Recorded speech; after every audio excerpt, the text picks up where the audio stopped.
Hello, hello, hello. Hey, how are you? Hi, Huli. Well, how about you? I'm fantastic. Hey, JJ, how are you today? I'm good. I'm good. How are you? I am fantastic. Welcome everybody to House Rules, where every week we are interviewing somebody talented from the Heroes and Hooligans community or from the greater TTRPG community. This week we have with us JJ, our friendly neighborhood TTRPG chef and variety streamer. She streams cooking review videos, where she and guests review online cooking. She also streams cooking recipes from D&D cookbooks and other video game and TTRPG cookbooks. And she is currently cooking her way through the big, fat, fancy Heroes Feast cookbook. Aren't you, JJ? Yes. I'm super excited. It has been really fun going through them and kind of exploring all the different recipes and stuff, and just randomly just I'll let the dice determine what I cook. So it's fun. Oh, do tell, like, how does that work? So what I do is typically I will plan the day that I'll cook. And then a couple of days before that, what I'll do is I'll roll the dice. And the way that I determine the dice is that I take whichever cookbook. So I'm currently doing the Heroes Feast, and it has 6 chapters. So I will roll a d6 first to determine which chapter I'm cooking from. And then I will roll most of them have about 20 pages between each chapter. So I just roll a d20, and then whatever it lands on is the recipe that I'm going to cook. That is brilliant. I absolutely love that. Now, so you've made some progress, obviously, going through some of these. Do you like re-roll if you land on a recipe you've already done, or? Yeah. So typically, I will re-roll if I happen to land on something. But thankfully, I've just started, so I've only so far have made 4 recipes from the book. And thankfully, every time that I rolled the dice has been a different section, and it's been a different recipe. So that has been I've been very lucky in my dice rolls that it just happened to end up that way. And yeah, so those right now are just the 4 that I've been able to make. Oh wow! So yeah, it's been really fun. Tell me which ones they are. Okay, so the one in the upper left-hand corner is a shepherd's bread. And that basically has has some dates, some carrots, all up in the dough. It was actually like pretty good. It took me forever to make that bread, and like I had like literally a 3.5 hour stream, and it was like past midnight, and I was like, listen guys, I'm gonna have to cut this stream because the bread is still too warm for me to cut it, because the thing about bread is that if you cut it while the bread is still too hot, the consistency of the bread collapses and it becomes like a gooey, mushy, disgusting mess. So I could not cut it. I wanted to wait so that they could see me cut it and like put the jams and jellies and all that stuff on it, but I just didn't have. I was just like, let me just let y'all go, like just go. We've been here too long.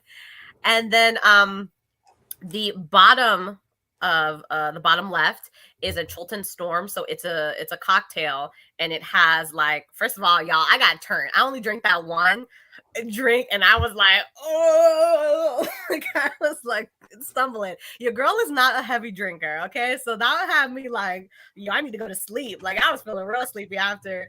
I'm sure that would put me on my ass. Yeah, it's got like, I had some Captain Morgan in there with some grenadine. I had also some different type of syrup in there, some pineapple juice, some orange juice. I also had like 3 other liquors in there as well. Like it was like, I was like, yo, this is really good, but this is a little bit too much. I was also a little bit upset because I had the cherry and I had like a little piece of pineapple there. Like the presentation was nice, but I didn't have enough ice to support the cherries. So the cherries just like dropped to the bottom. And I was like, no, sunk. yeah, they just sunk. And I was so upset because they didn't look as pretty. Oh. So that was sad. And then on the upper right hand corner, I had biscuits. So they were like homemade buttermilk biscuits. Um, I can't remember which, because like each of the recipes in the Heroes Feast have like a little story and whatnot that goes along with them. So those were the buttermilk biscuits. I can't remember from where they were from, but that was actually really fun for me to make.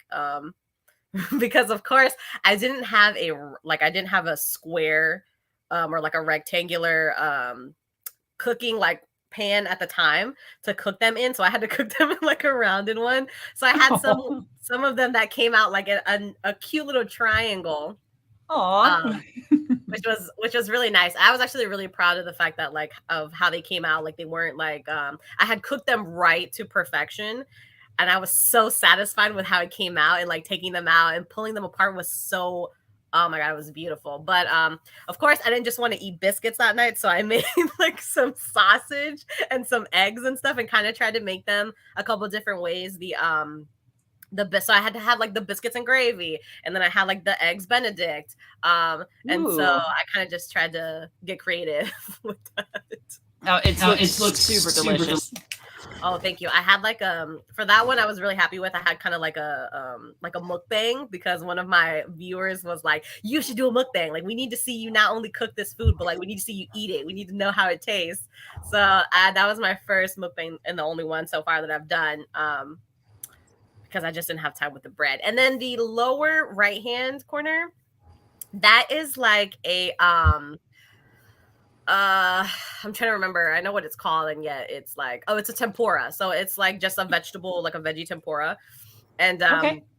that one was, I learned a lot. I learned a lot that day because I had never made any type of tempura before. And so like doing like the batter and everything, making the batter was really interesting. Using like sparkling water instead of like, regular water and all that stuff to get the nice little consistency of the batter that you needed.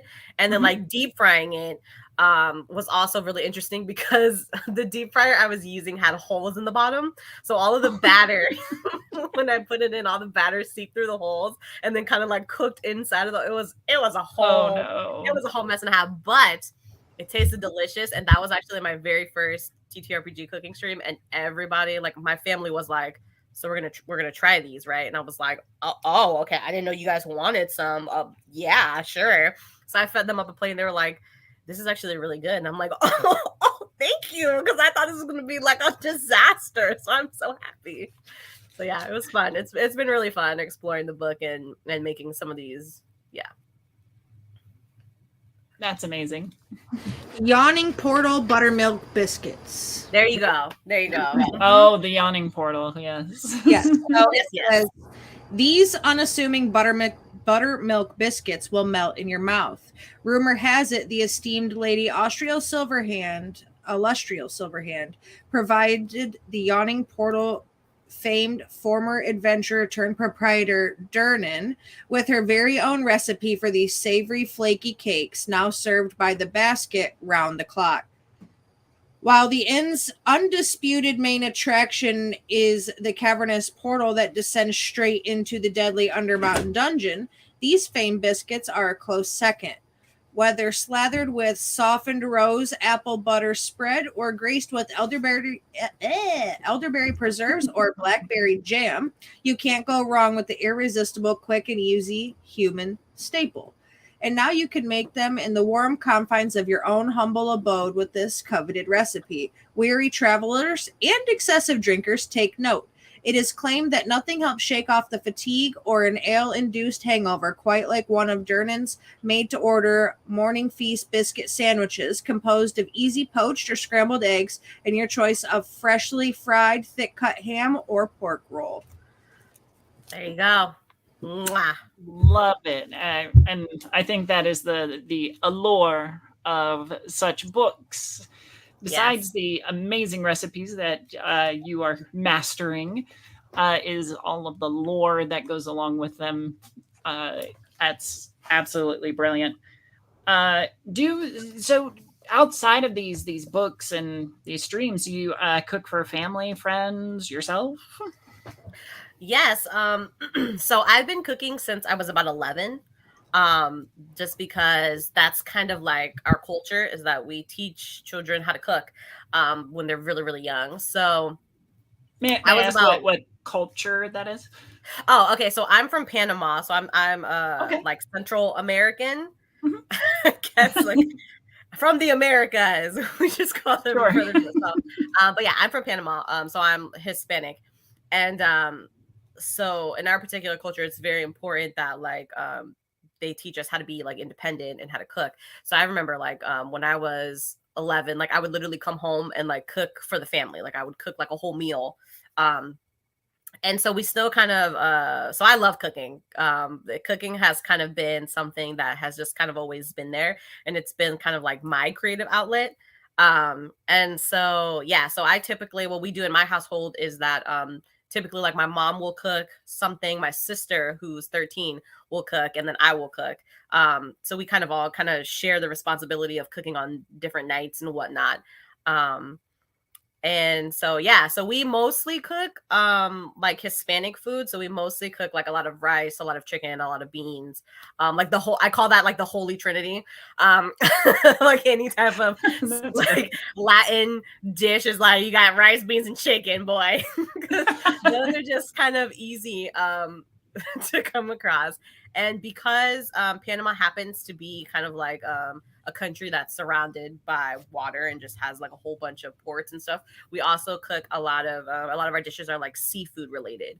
So we'll Oh, cook like yeah, so we eat like a lot of salmon, a lot of fried fish, and we make like a ceviche, but our ceviche has like octopus and stuff instead of like how other people make their ceviche with like oh, interesting. yeah, so it's kind of like we make how other people make ceviche like with shrimp and stuff like that, but we also Sure. do like have like a lovely octopus type as well. So yeah. So yeah, I, that's I my may I may peg you for a recipe on that to give to my wife because I'm sure she'd love to try that out. oh Would you yes. have fully? So it sounds like cooking is your superpower, JJ. But if you had the option between two superpowers, invisibility and flying, which one of those superpowers would you choose and why? Like modern day, right now, bam, slap to the superpower. Which one is it? Okay. Oh, all right. I feel like I would personally pick to fly. Mm-hmm. And the reason is because like I am constantly going everywhere. Like I feel like I'm in a constant kind of like ping ponging between like going to this job and then going to this job and then doing like go okay, now I gotta go home. I gotta do this. So it would be really like super convenient if I could just like fly and just be wherever I need to be like ASAP. I think that would be like super convenient. That's like my that's like my logical way of thinking. Plus, if I'm invisible, right?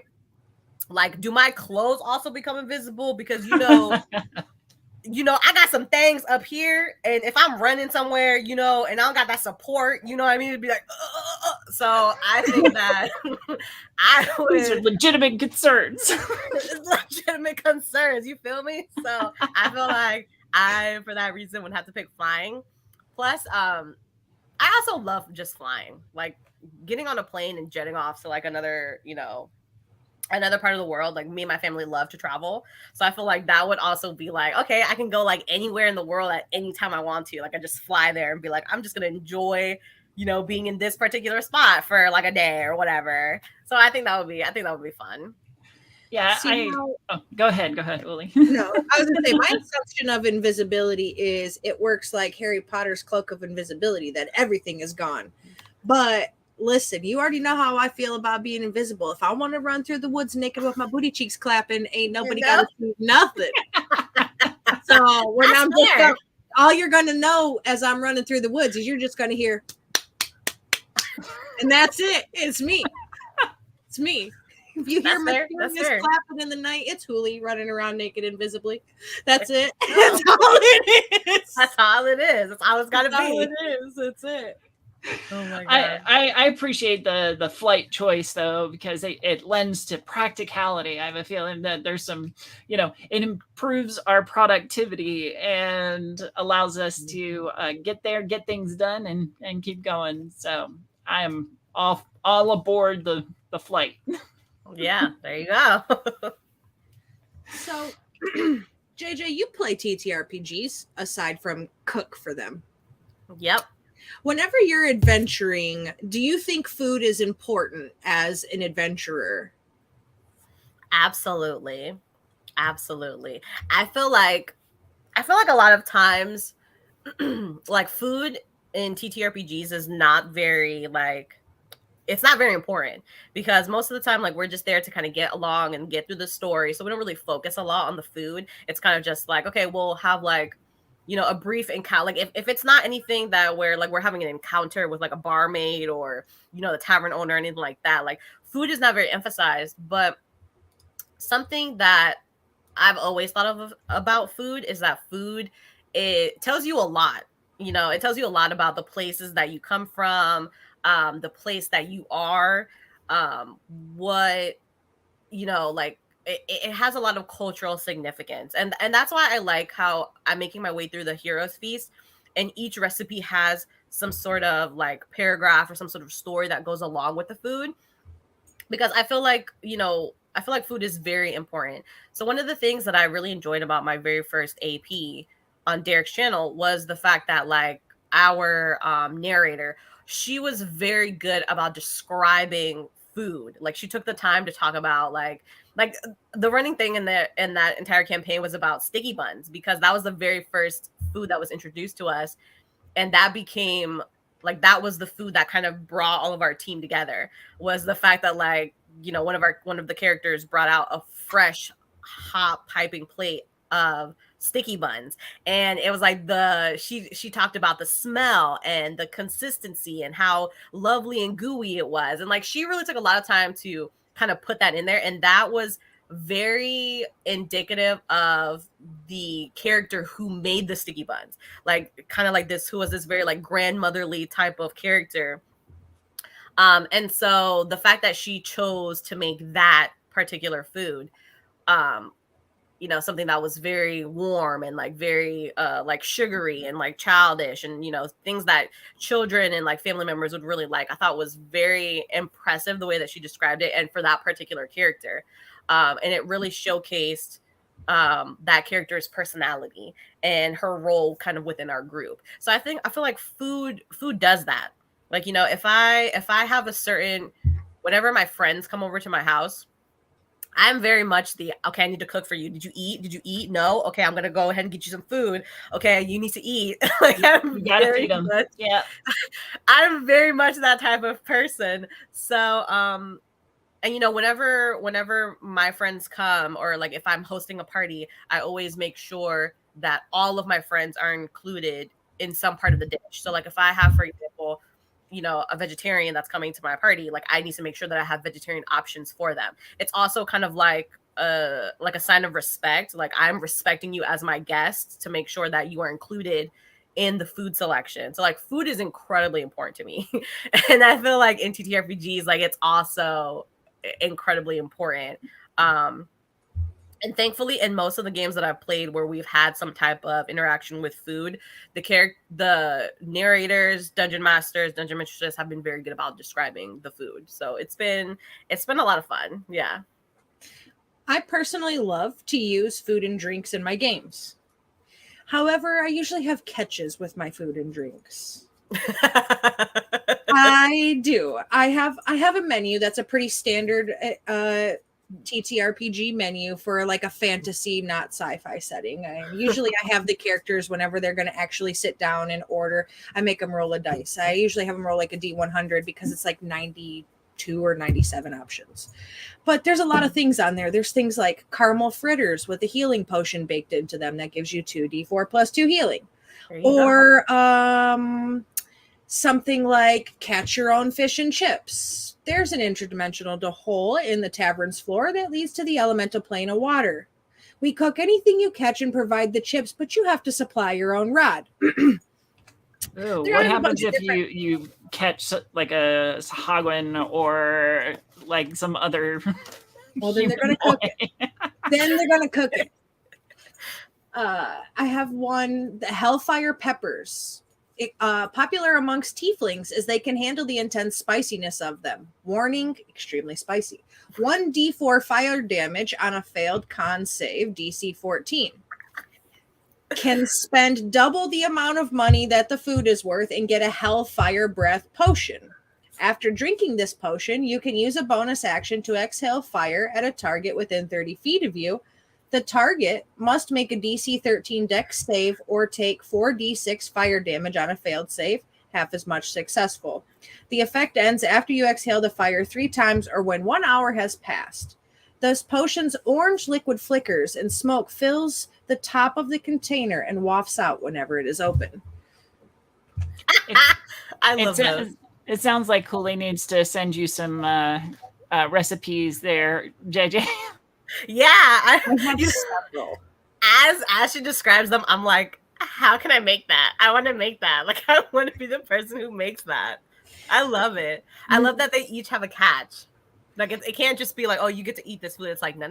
Not all of them. Some of them are normal. Like I have nettle soup or rabbit in a wine currant sauce or orange omelets for harlots and ruffians.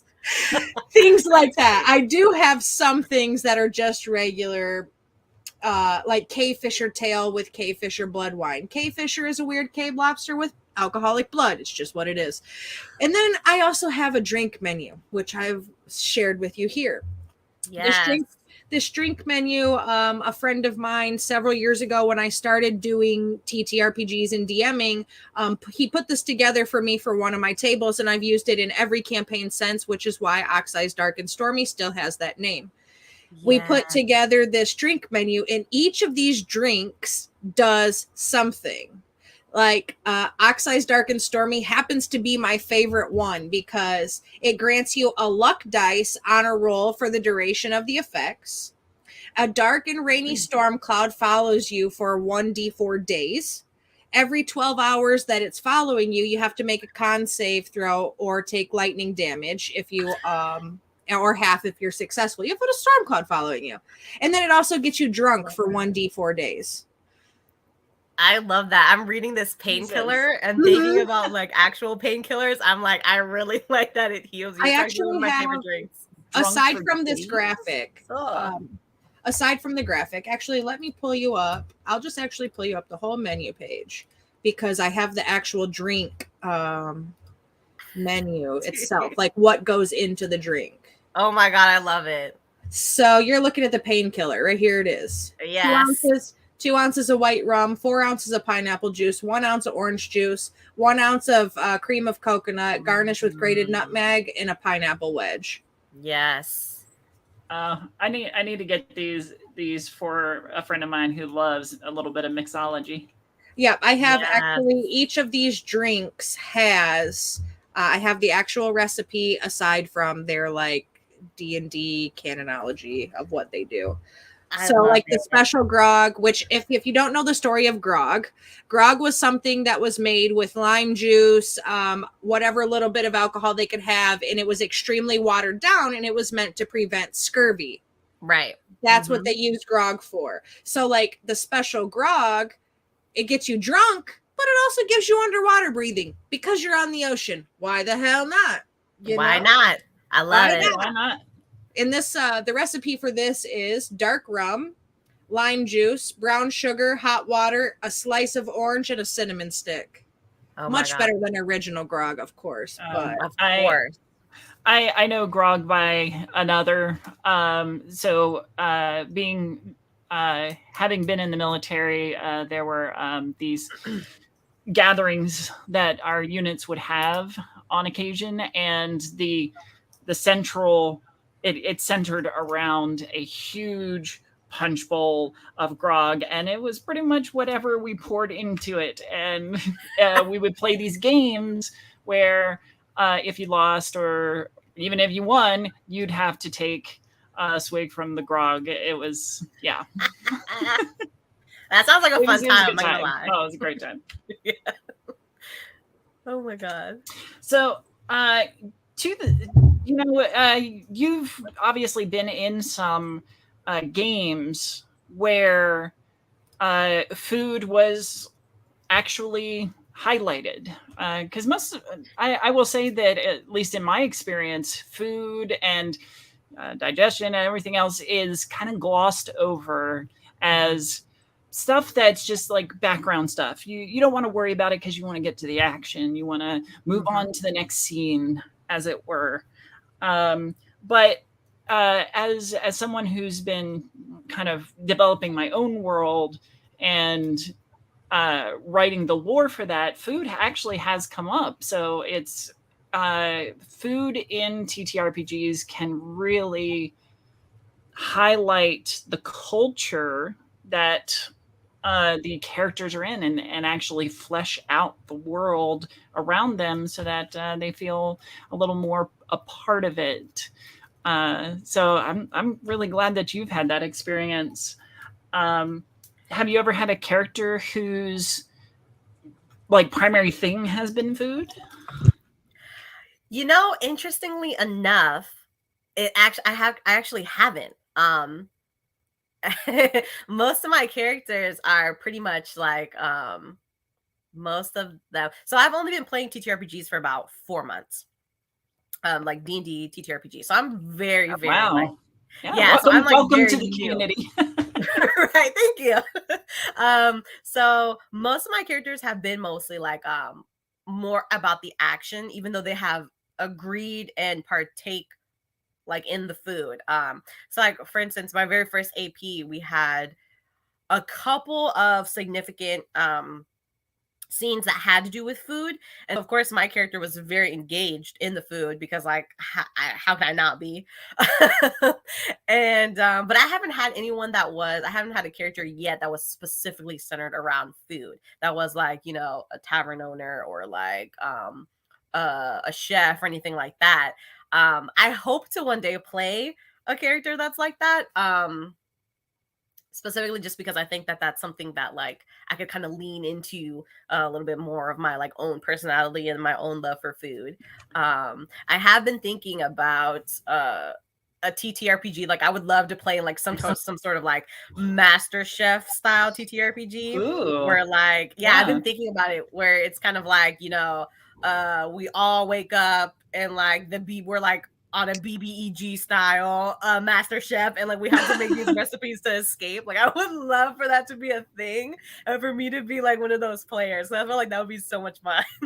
That would be entertaining.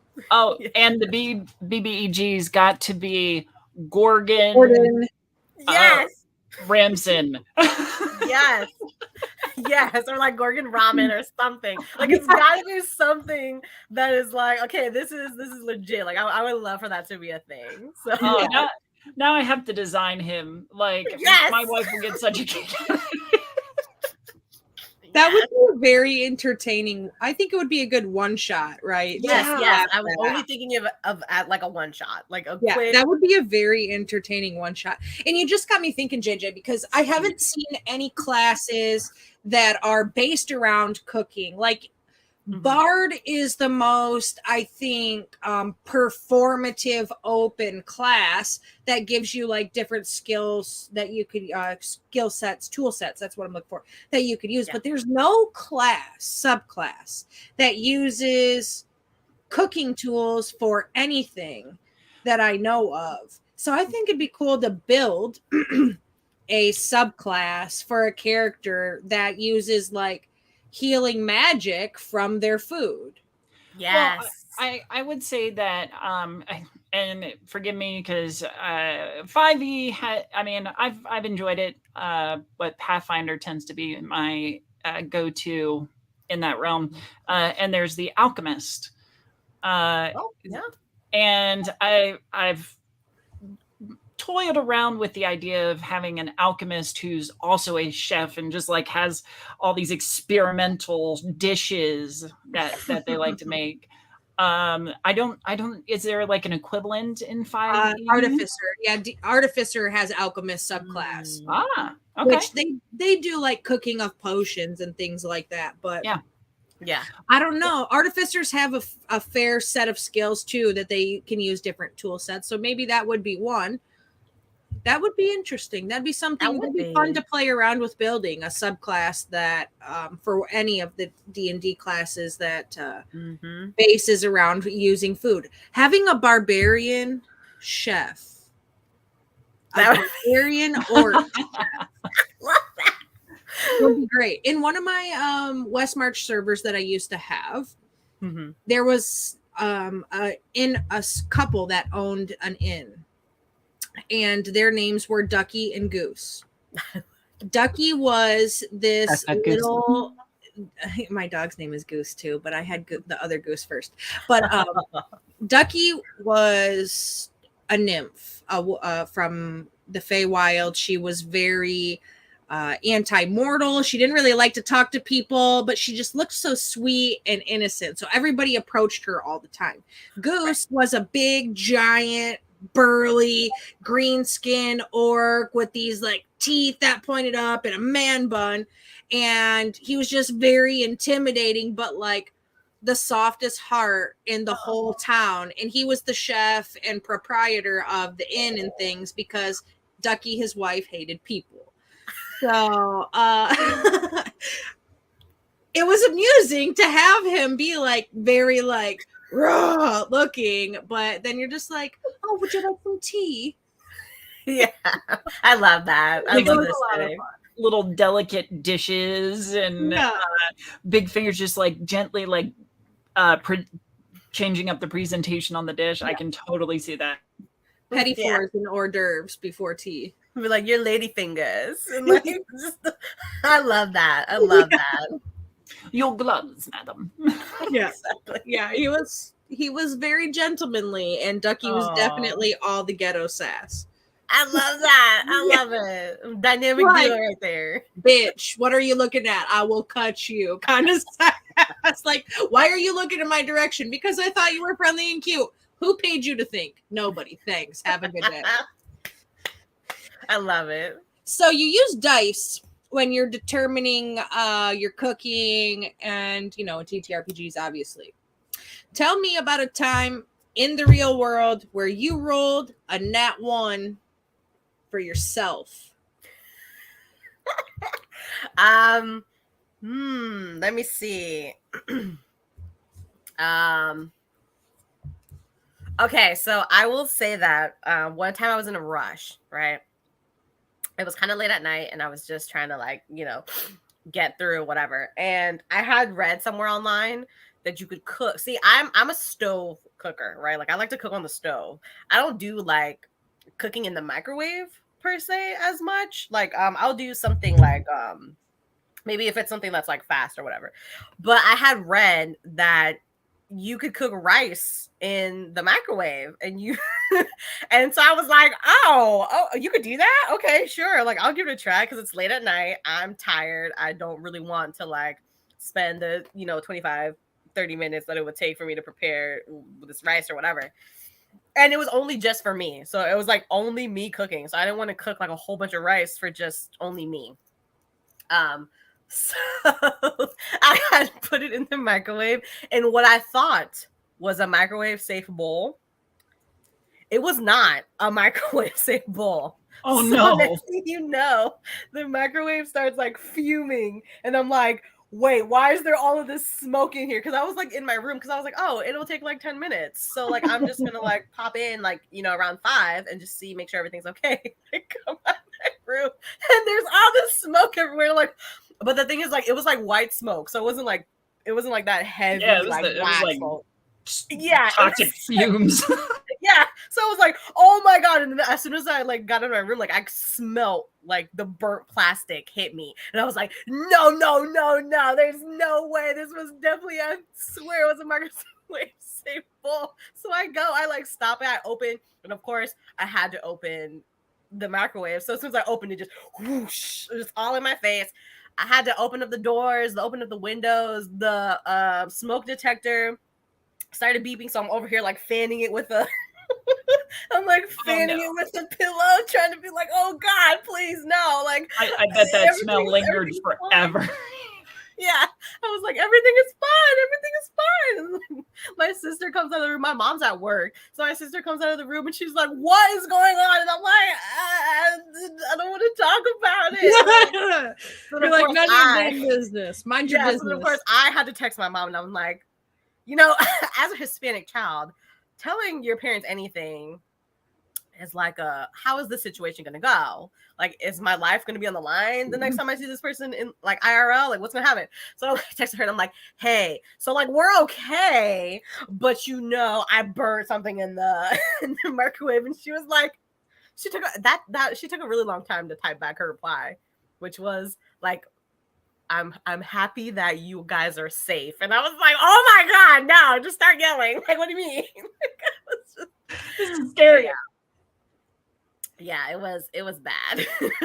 So, fun fact, regardless of whether the box of Rice-A-Roni also says that it's microwavable, don't do it. Similar experience, what I thought was a microwave safe container, and it tells you on the side of the box 18 minutes in the microwave to cook Rice-A-Roni.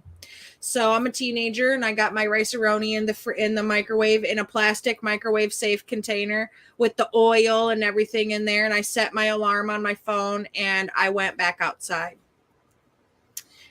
I came in 20 minutes later, to come in and get it out of the microwave, and I opened the microwave and there wasn't any smoke or anything in the house. But I opened the microwave and I just wasn't paying attention. I had my headphones in. I'm bebopping around. I'm a fucking teenager. I don't give a shit. I lift up the container and pull it out, and hot like Rice-A-Roni and oil falls out on my feet with like melted plastic. Oh no. And I said every cuss word that I could possibly fucking imagine to say. And I threw that Rice-A-Roni container out the back door. And when my mom came home, she was like, what is this out here? And I'm like, don't fucking ask me questions. Don't look at me. Don't breathe in my direction. I don't want to talk to you. And she was just like, what is the matter? And I'm just like, you told me to cook dinner. I was cooking dinner. I had shit to do. I didn't want to be in the house. So fuck your dinner. Eat cereal. Oh my God. And I am a professional at cooking things in the microwave. I could tell you, you could bring me anything and say, how long do I put this in the microwave for? And I'm going to tell you how long to perfectly cook it in the microwave, because for one, I'm chubby, and for two, I smoke a lot of pot, man. So I like to know what my easy munchy access items are.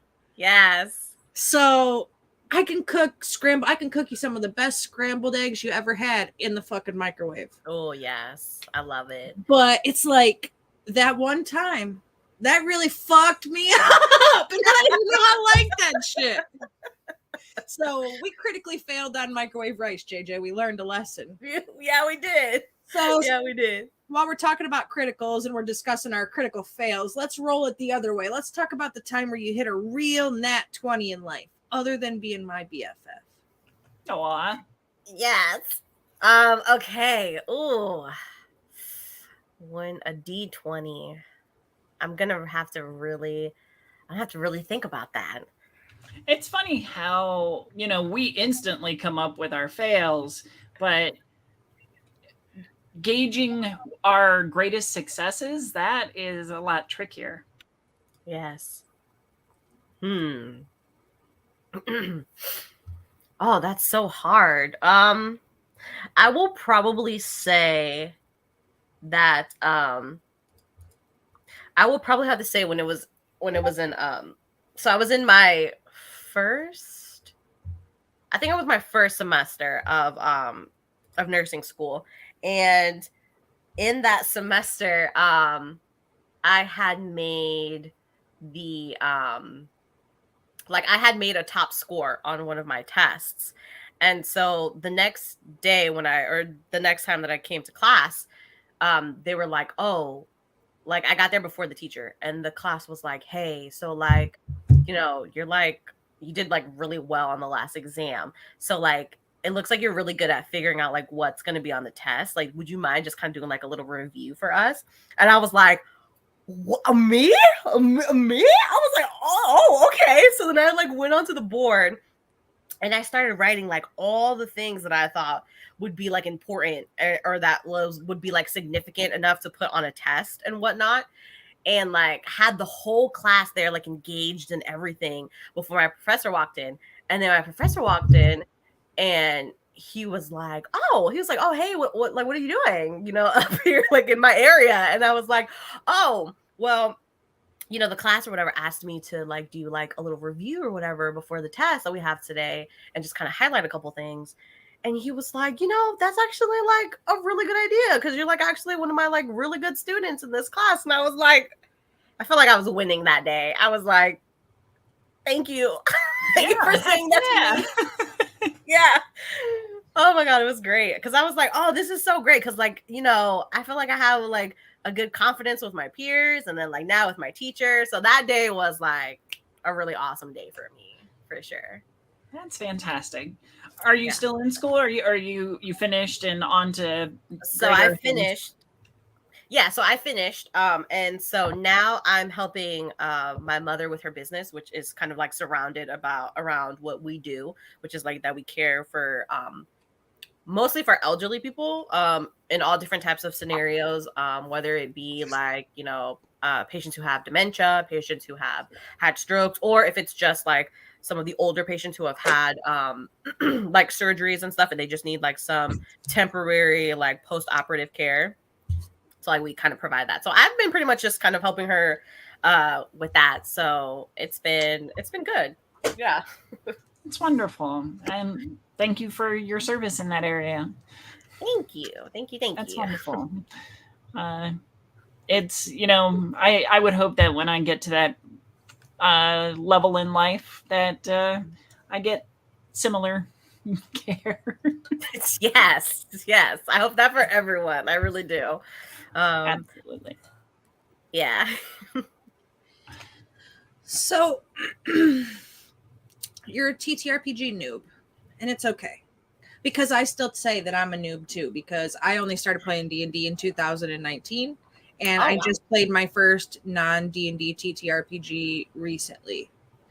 So we're both TTRPG noobs. Yes. But you've played at a couple of different tables, you've seen a couple of different GM styles, and you watch a lot of people in our community run their actual plays. Mm-hmm. What is a house rule that you have come across, or you have played at a table that you've played at, that you think is your favorite house rule so far, or at all? Ooh. Bonus points if it has to do with food. Right, if it has to do with food, for sure. I think one thing that I've really liked has been how some DMs have the options to use like their channel points for you to help out the players. I feel like that has been really awesome to kind of explore, because I feel like as someone who, like you said, watches like everybody and watches so many different people and so many different streams, I like being engaged as a viewer, and I like whether it be like me like talking in chat, and then like the players occasionally coming in to like, you know, kind of do a little bit back and forth. But I really like the fact that even if you get a certain role, that you still have the option to kind of get a little bit of help from the audience. Mm-hmm. And I really like that. Mostly because I've had to save a lot of people's asses with my channel points, because like I'm always there, so I'm always the one who has like 30k channel points. I'm like, who do I need to help? Who needs to live? Who needs to die? Yeah. Oh, Red just cut off your arm, Balam. Don't worry, I'm going to help you get a new one. Yeah. So like I think that's definitely one of the cooler things, because not all of the streams do that, and so I've been in some that do and some that don't, and I've just always felt like it's just been such a really like cool concept, because it also kind of adds that sort of level of like kind of like that level of surprise, you know. It's a Greek theater style. Oh, right. Yeah. So you kind of never know what's gonna happen, and I really like that. Like, sometimes there have been times where I've used my channel points to try to help the players, and then they still have a shitty roll anyways, even after whatever it was that I gave them. So it doesn't always help, always save. Sometimes I remember one time I did do that with somebody, and then they were like, "Oh yeah, I'm going to use what JJ gave me in order to try to re-roll," and then they did it and they failed, and so their punishment was like 2 times as bad as it would have been if they would have just taken the original one. So it's fun kind of seeing how creative GMs can get with that. I really love channel points. Whenever we first started Heroes and Hooligans, Jason and I sat and talked about it because we really roll with theater of the mind. We're very improv and like to stay in that kind of mindset, but we like the Greek theater experience. If the audience loves you, they throw roses. If they dislike your performance, they can throw all the rotten tomatoes they want. And we implemented that into our channel points. Mm-hmm. So if the audience wants to help the DM instead of the players, they can do so. Mm-hmm. And when we first put that in, our Monday night group that we had at the time, there's the option to spend 5,000 channel points for a random encounter. The audience hit the Monday night group back to back with random encounters, 2 of them. 2 different people cashed in 5K channel points back to back to random encounter the group, which actually ended up TPKing them that night. And it was because the audience was just like, these guys suck. Like, this adventuring party is jerks. Like, we're done with your shit. Yeah. Like, yeah, it's definitely the Coliseum. Like, yeah, they did, and they TPK'd. They sure fucking did TPK because they got a back-to-back. Jason was DMing that night, and when Jason runs encounters that are borderline, you could fucking die here, and he likes it like that. Like, he likes to keep it edgy, and here goes Momi in the audience. It was worth it. Yeah, Shen just happened to be one of the contributors to that 10,000 point deficit there. I love that because one of the craziest moments that I saw was that we were watching a show on Derek's channel, and somebody came in and started using their points, and they gave each of the players like a boost or whatever, and then everybody was like, "Oh my god, this is amazing, thank you so much for the boost."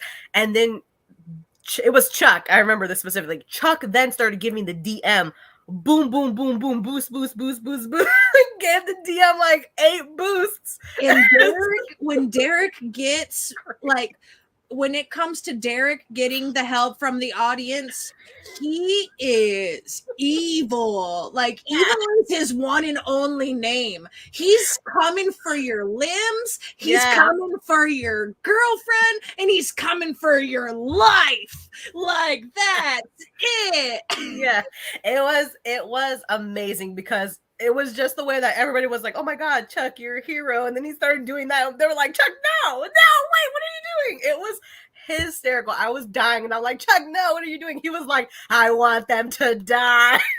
It was just amazing. Yeah, shout out to Red for being the reason we have limits on Axiom burns on Derek's channel, because he cashed in like 3 or 4 20,000 point fuck the planet moments back to back in Runners in the Shadows game.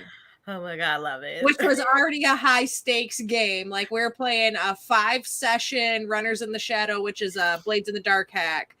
And Saints and Sinners was really rough. Yes. I'm still screaming "fuck you, Red," because we needed Balam's arm, and you really screwed that up. And now Balam is dead. It was hysterical because I came in and they're like, "Balam's dead." I'm like, "What? Wait, what?" I'm like, "What do you mean?" They're like, "Yeah, Nirvana's about to die too." I'm like, "What?" I was like, didn't Hanan just die like last? What do you guys mean? No, Hanan's not dead. Hanan is Krang now. It's okay, because I was like, wait. I was like, what's going on? Everything is different now. Yeah. So, well, what I did, so it was really funny, right? Like, we already covered that I smoke pot, right? So Friday nights is like, it's a Friday night. It's my chill night. I'm not DMing. I don't have to run production. I just get to be my character and play with my homies. Yeah. So we were playing, and we were going through upgrades and downtime, and I had been working on being able to alter Hanan's consciousness and be able to walk the grid, essentially transcendence like Johnny Depp. Yeah. And Derek was just like, well, if you spend this amount of new yen, you can get a body too. And when he said you could get a body too, I'm thinking I could get a robot companion. And this is awesome. I'm like thinking I'm getting a robot. And then he's like, and I'm like, yeah, all right, fuck it. Let's do it. And he's like, are you sure? And I'm like, yeah, let's do it. And he's like, all right, fine. He's like, well, Hanan's a robot now. And I'm like, no, I'm a robot now? YOLO. Let's do it. It was great. Oh my God. I love it. And now I have I rolled out my new character Friday at the finale, which will be my character for the second set of 5 games, because I'm coming back. Yeah. I'll be back for that. But Balaam is now dead, which was epic. You missed an epic death. I know. I came back and he was already dead, because I was like, what did I miss? And Soul was just like, I'm dead. He was buying me some time. And we were battling the Magus, because you remember the week before there was like that big summoning circle and whatever. Mm-hmm. So we were battling the Magus and Harrison at the same time. Balaam and I went straight for the Magus. Baldur was dealing with Riley, and Nirvana was dealing with Harrison. So I needed 2 turns to execute the death of the Magus, because my new character is a technomancer. It's a tech sorcerer, essentially. Yeah. And so he was like, you need 2 turns? He's like, I can buy you some time. I'm like, yeah, I could. Yeah, I need some time. He's like, all right, I'll do that. And then Derek was like, by the way, all of this happens. And Balaam's like, I can't buy you 2 turns, but I can buy you 1. And I'm like, make it fucking good. And he's like, all right. So he gets up there on the podium, and like as he's getting up there, he's like getting shredded to shit on the way, taking massive damage. He gets to the top of, we had this thing where we could do where you could take control of the scene, but essentially you took a level 4 harm by doing such, which level 4 harm is you die. So, but you take complete narrative control of the scene. So Soul said, I'm doing that. I'm going to take complete narrative control. His character made it to the top. He pulled out some electrical conduit, some MC cable from the wall, and stuck it into this big magical electrical force field that was there. And it caused a massive like eruption, shut down the summoning circle, closed the portal.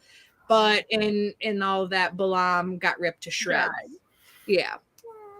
But we're putting up a memorial for Balaam in our subway car underground, because good. He's Balaam's the dude. Hanan is still around, like she's just Krang now, so it's like a little brain in a jar running around popping shit. I love it. Yeah. But it was really good. It was a very, very, very good show. It was I definitely have to catch up on the VODs for sure. I think Derek finally has it. He might not have it quite loaded yet. I haven't seen, but I have to go look. Yeah. But it was a good time. Speaking of time, we're getting to the last few minutes of our interview here. JJ, tell us where we can find you in the world. Like, where are you on the Twitter and on the YouTube and on the Twitches and all of those places? Yeah, the social world, not the physical world. Yeah, not the real world. Yeah, we're not doxing you, just the social world.